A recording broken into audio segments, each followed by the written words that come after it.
Je trouve le feu merveilleux. Cet élément est poétique, féerique, enivrant.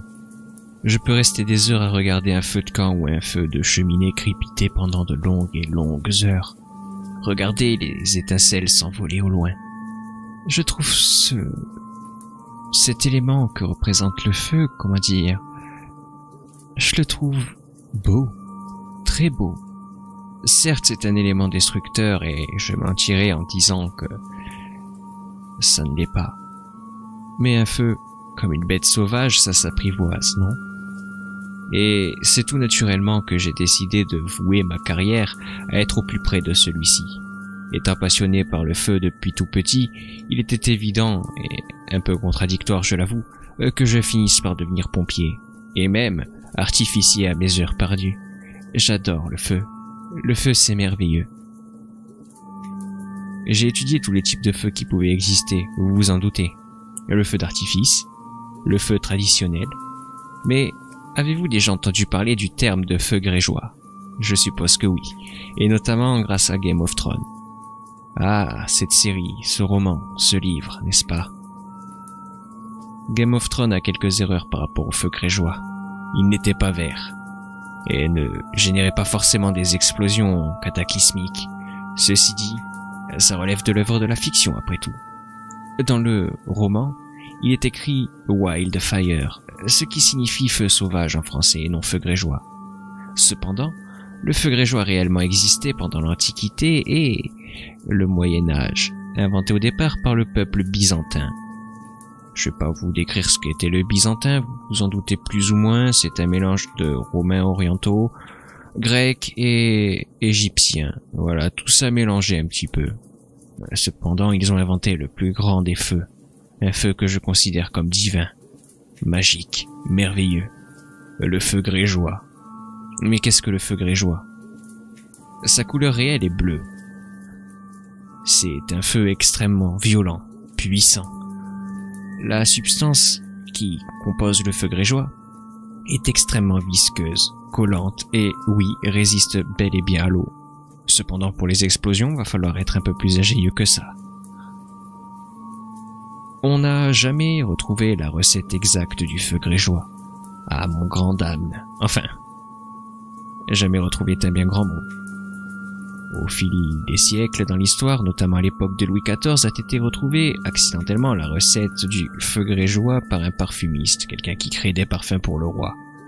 Il a noté la recette et de suite allé s'enquérir auprès de celui-ci. Louis XIV a juste lu le papier, enfin, sans réellement le lire d'ailleurs, et l'a juste jeté dans le feu de sa cheminée, disant que c'était une hérésie et une honte pour la guerre de posséder une arme aussi dévastatrice et si puissante. Pour info, il est déjà arrivé qu'une flotte de 1500 navires se fasse exploser par 15 navires armés de feu grégeois dans l'Antiquité. C'est vous dire la puissance et l'efficacité de cette arme. Les Byzantins avaient réellement inventé un système de pompe.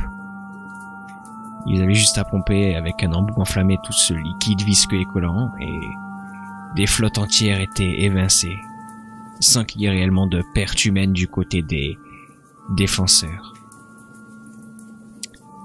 Ce parfumiste en question a été surveillé toute sa vie par Louis XIV, en échange d'être payé pour son silence, afin de ne jamais divulguer la recette du feu grégeois. Cependant, ce que vous ne savez pas, c'est que un alchimiste qui passait par là, et qu'est-ce qu'un alchimiste, n'est-ce pas, a noté cette recette. Il la maîtrisait très bien. Avez-vous entendu le terme, avant que j'aille plus loin, de damnatio memoriae? Non? Eh bien, laissez-moi vous dire que le terme de damnatio, qui a donné damnation mais qui n'a rien à voir avec la damnatio memoriae, était en fait un système qui visait à, soit après avoir assassiné la personne, ou non, à totalement faire comme si elle n'avait jamais existé, en l'effaçant des livres d'histoire, des archives, et j'en passe. Cependant, l'Antiquité et le Moyen-Âge, malgré certaines bonnes organisations, n'étaient pas aussi parfaits qu'à notre époque du numérique. Il était donc plus difficile de totalement effacer un individu, ce qui fait qu'on a perdu énormément de personnalités, que ce soit des héros et des héroïnes de guerre dont on n'entendra jamais parler. Notre alchimiste, le pyromancien en question d'ailleurs, ou même des pharaons dont on sait très peu de choses, tout simplement parce qu'ils ont été victimes de damnatio memoriae. Cependant, j'ai la chance d'être un des très lointains descendants de ce pyromancien. Maintenant, pour revenir et remettre les choses dans son contexte, qu'est-ce qu'un alchimiste? Ce n'est pas juste quelqu'un qui voue sa vie entière à une sorte de religion ou de secte, vous voyez ça comme vous voulez, visant à mener un combat éternel au même titre que la lumière contre les ténèbres pour trouver une pierre philosophale. Non. C'est être ingénieux, c'est créer des architectures mémorables et intemporelles, mais aussi des recettes extrêmement complexes, dont le feu grégeois et le pyromancien étaient extrêmement doués dessus. Maintenant, à notre époque, c'est vrai qu'avoir cette recette entre les mains est fascinante. Comme j'ai dit, c'est un feu extrêmement virulent, violent et totalement instable, et l'eau ne l'arrêtera pas. Et je sais de quoi je parle, je suis pompier. C'est le genre d'incendie qui serait très difficile à arrêter, pas vrai? Ah. Enfin, je ne suis plus vraiment pompier, du coup. Le problème est le suivant, surmenage. Les métiers d'infirmier, infirmière ou pompier sont des métiers très durs psychologiquement, des fois très éreintants, et du coup, j'ai fait un burn-out. Mais c'est parfait. Je peux garder ma passion pour le feu. J'ai été invité pour dans 2 mois, le 14 juillet très exactement, à préparer un magnifique feu d'artifice. Je me suis appliqué. J'ai mis tout mon amour, toute ma passion. J'ai choisi les plus belles musiques. J'ai tout synchronisé. Rythme, musique, détonation. Vous assisterez probablement à un des plus beaux feux d'artifice de toute votre existence. Mais laissez-moi vous dire que c'est le grand final qui va vous plaire. Oui. Pourquoi? Parce qu'une fois le grand final terminé, et pendant celui-ci même je dirais, des fusées vont partir dans tous les sens à des endroits stratégiques. Elles ne viseront pas le ciel, non, mais elles viseront la terre ferme. Et qu'y a-t-il sur la terre ferme? Mais vous, vous mon cher public, qui adorez mes feux d'artifice chaque année. Et qu'y a-t-il sous cette terre, cette pelouse, ce stade? Oh, juste des hectolitres et des hectolitres de feu grégeois. Ça va être une hécatombe. Je ne sais pas si ça explosera comme dans Game of Thrones, mais je peux vous dire une chose, une seule. Vous allez vous faire dévorer par les flammes en un rien de temps.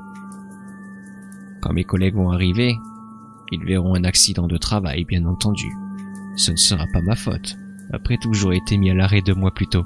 J'aurais eu le temps de récupérer. Et je serai là, éploré et triste, à essayer de lutter pour sauver quelques survivants. Mais bien entendu, il n'y aura aucun survivant. Non, ce serait trop beau. Vous avez déjà entendu parler du Guinness World des records? Je ne sais pas s'il en existe un sur le Darknet, mais s'il existe, je vais en faire partie. J'ai des hectolitres et des hectolitres en réserve pour après le 14 juillet. Je veux juste une grande ville. Mon objectif? Bah, ayez de l'ambition, tout comme moi. Mon objectif est simple. Vaincre le feu, le dépasser, battre le record qu'a été l'incendie de Londres. Et pour ça, il me faut une grande ville, une très grande ville, qui sera réduite en cendres